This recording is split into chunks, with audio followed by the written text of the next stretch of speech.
ये जी कब्रिस्तान बारिश हुई है और कब्रिस्तान का बुरा ही असर है, आप देख सकते हैं। ये देखें, बहुत सारी कब्रें गिर चुकी हैं।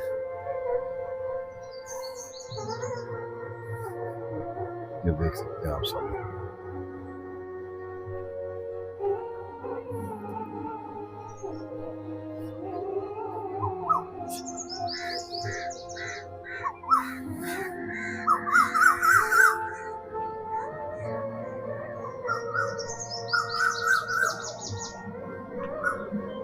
इस कब्रिस्तान में रास्ता ढूंढना खासा मुश्किल नज़र आ रहा है क्योंकि बिल्कुल ही बंद रास्ता है। समझ नहीं आ रही कि हम किस तरफ से बंदा निकलेगा और कहाँ जाएगा।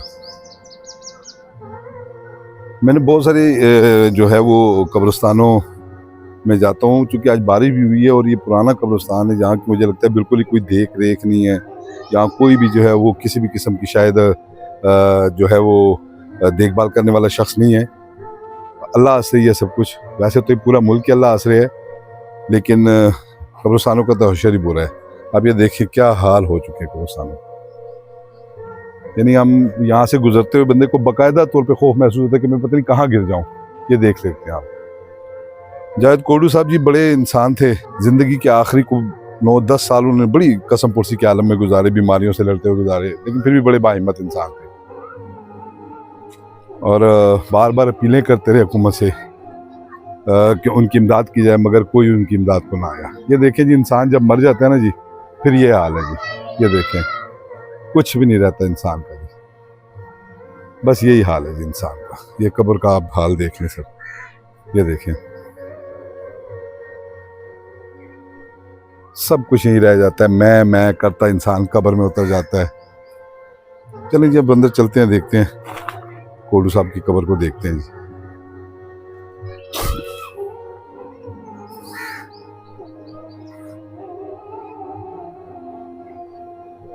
बड़ी कंजस्टेड सा कब्रिस्तान है जी, ना कोई पगडंडी ना कोई रास्ता। ये जी हम बस करीब ही पहुंचने लगे हैं। खासा जो है वो कंजस्टेड कब्रिस्तान है, कोई पगडंडी नहीं। और मैं ढूंढ तो रहा हूँ जी। अब ये मगरिब का टाइम भी होने वाला है। मेरा ख्याल है जी यही है, क्योंकि जो मुझे निशानी बताई गई थी वो यही है कि छोटा सा दरवाज़ा है। जी बिल्कुल यही है, जी बिल्कुल यही है। और ये तीसरे नंबर की कब्र जो है वो जावेद कोडू की है। ये आप देख सकते हैं जी, इतने बड़े अदाकार की एक सादा सी कब्र। और हर इंसान की कब्र ऐसी होती है जी। और मगरिब का वक्त भी है जी। और मैं दोबारा उनको फोकस करके दिखाऊं कि छोटा सा एक चारदीवारी है जिसके अंदर जो है वो जावेद कोडू की एक कब्र बनाई गई है।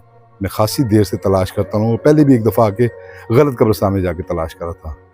अस्सलाम वालेकुम नाज़रीन, आबिद खान एक नए शो के साथ आपकी खिदमत में हाजिर है। और मैं इस वक्त मौजूद हूँ एक ऐसे अदाकार की आखिरी आरामगाह पर जो अपने कदो कामत के हवाले से तो छोटे थे, मगर उनके फ़न का कद हिमालय से भी बुलंद था। यकीनन आप जान गए होंगे, मैं जावेद कोडू की बात कर रहा हूँ, जो पाकिस्तान के फिल्म, ड्रामा और स्टेज ड्रामा के जो है वो एक नामवर और लेजेंड अदाकार थे। जावेद कोडू पिस्ता कद थे और यही उनकी कामयाबी का एक जो है वो सीढ़ी बना। एक ड्रामे में उन्होंने कोडू का किरदार अदा किया और गुज़श्ता 40 साल से हर पिस्ता कद को कोडू के नाम से ही पुकारा जाता है। यकीनन जावेद कोडू जैसे बड़े फनकार कम ही जो हैं वो दुनिया में पैदा होते हैं, जो कि पैदाइशी तौर पर एक कमी के साथ आते हैं, मगर फिर उसको अपने ऊपर हावी होने नहीं देते और फिर अपने लिए एक ऐसी मंजिल और एक ऐसा रास्ता तलाशते हैं। पूरी दुनिया में उन्होंने अपनी एक अलग शनाख्त और अपनी नाम बनाई।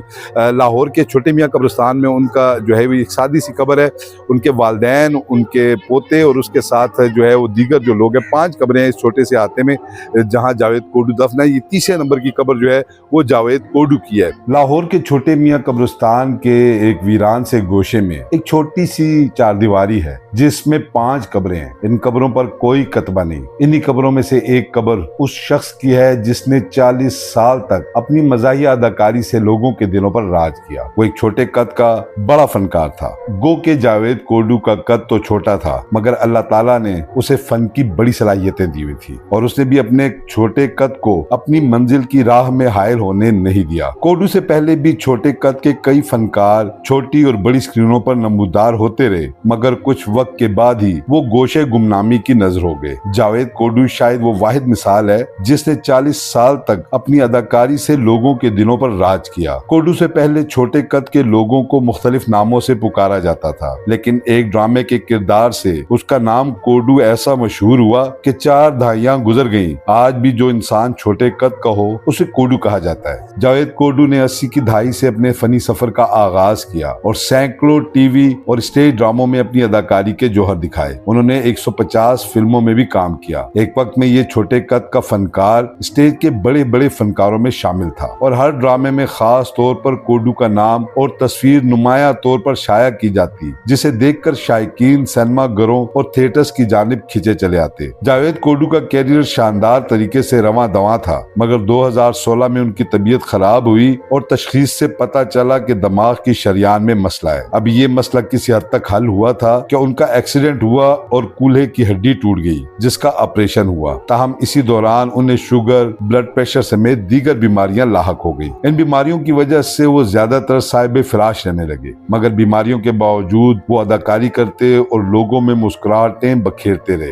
हर बड़े और सच्चे फनकार की तरह जावेद कोडू भी माशी मसाइल का शिकार रहे, मगर इन तमाम हालात का वो डट कर मुकाबला करते रहे और किसी से ना तो कोई अपील की और ना ही इमदाद मांगी। अपनी मदद आपके तहत ही अपना इलाज करते रहे और अपना घर चलाते रहे। बीमारी के दौरान एक बार हुकूमत ने उनकी इमदाद तो की, मगर फिर किसी ने पलट कर नहीं पूछा। जावेद कोडू ने खुद एक इंटरव्यू में कहा कि उन्हें अपने मालदार दोस्तों से उम्मीद थी कि वो इमदाद करेंगे, मगर शायद उनके भी अपने मसाइल होंगे। शोबा अदाकारी की रिवायत निभाते हुए फनकारों ने आखिरी वक्त में जावेद कोडू को भी अकेला छोड़ दिया और वो जावेद कोडू जो हर एक की आंख का तारा था, बिल्कुल तन्हाई का शिकार हो गया। ताहम चंद अदाकार, जिनमें सुहेल अहमद और नसीम विक्की वगैरह शामिल हैं, उनका हाल अहवाल पूछते रहे। उनके बेटे के मुताबिक 13 अप्रैल 2025 को जावेद कोडू की तबीयत अचानक खराब हुई तो उन्हें अस्पताल ले जाया गया। उन्हें सांस लेने में दुश्वारी थी। डॉक्टरों ने कोशिश की, मगर वो जांबर न हो सके और अपने खालिक के हकीकी से जा मिले और यूं मज़ाहिया अदाकारी का एक अहद तमाम हुआ। लाहौर के छोटे मियाँ कब्रिस्तान में एक गुमनाम से हिस्से में अगर आप जाएं तो आपको एक छोटी सी चारदीवारी नजर आती है। इस चारदीवारी में 5 कब्रें हैं, जिनमें से 2 कोडू के वालिदैन, एक उनके पोते और एक जावेद कोडू की अपनी कब्र है। इन कब्रों पर कोई कतबा नहीं लगा हुआ, लिहाजा वहां से गुजरने वाले लोग भी शायद ये जान सके कि यहाँ वो शख्स आसूदा खाक है जिसने 40 साल तक लोगों में मुस्कुराहटें बखेरी। जावेद कोडू को अपने कद की वजह से हमेशा मसाइल का सामना करना पड़ा। वो खुद बताते कि किस तरह कदम कदम पर छोटे कद की वजह से उन्हें तज़हीक का निशाना बनाया जाता रहा, मगर वो अपनी राह पर गामजन रहे। एक वाकया जो यकीनन हम सब के लिए दिल दुखा देने वाला है, वो कोडू सुनाते हैं और यूं कहते हैं कि जब वो छोटे थे तो उनके छोटे कद की वजह से एक शख्स उनसे नफरत करता और हर वक्त उनकी तज़हीक करता। वो वहाँ मौजूद बच्चों को उकसाता कि कोडू को पत्थर मारे। जब वो बच्चे पत्थर मारते तो वो शख्स इसका मजा उठाता, जो यकीनन हमारे माशरे का वो तारीख पहलू है जो हम रोज देखते हैं, मगर उस पर कोई शख्स लब कुशाई नहीं करता। जावेद कोडू उन लोगों के लिए एक मिसाल है जो किसी भी कमी या खामी की वजह से अपने घर बैठ जाते हैं। इंसान को ये सोचना चाहिए कि अल्लाह पाक ने अगर किसी को कोई खामी दी है तो उसको कोई सलाहियत भी दूसरों से ज्यादा दी है। और जावेद कोडू ने यह साबित किया कि अगर आपकी लगन सच्ची है तो फिर छोटा कद हो या कोई और माजूरी, वो आपके रास्ते में हाइल नहीं हो सकती। हमारी दुआ है कि अल्लाह पाक जावेद कोडू समेत तमाम मरहूमीन की मग़फ़िरत फरमाए।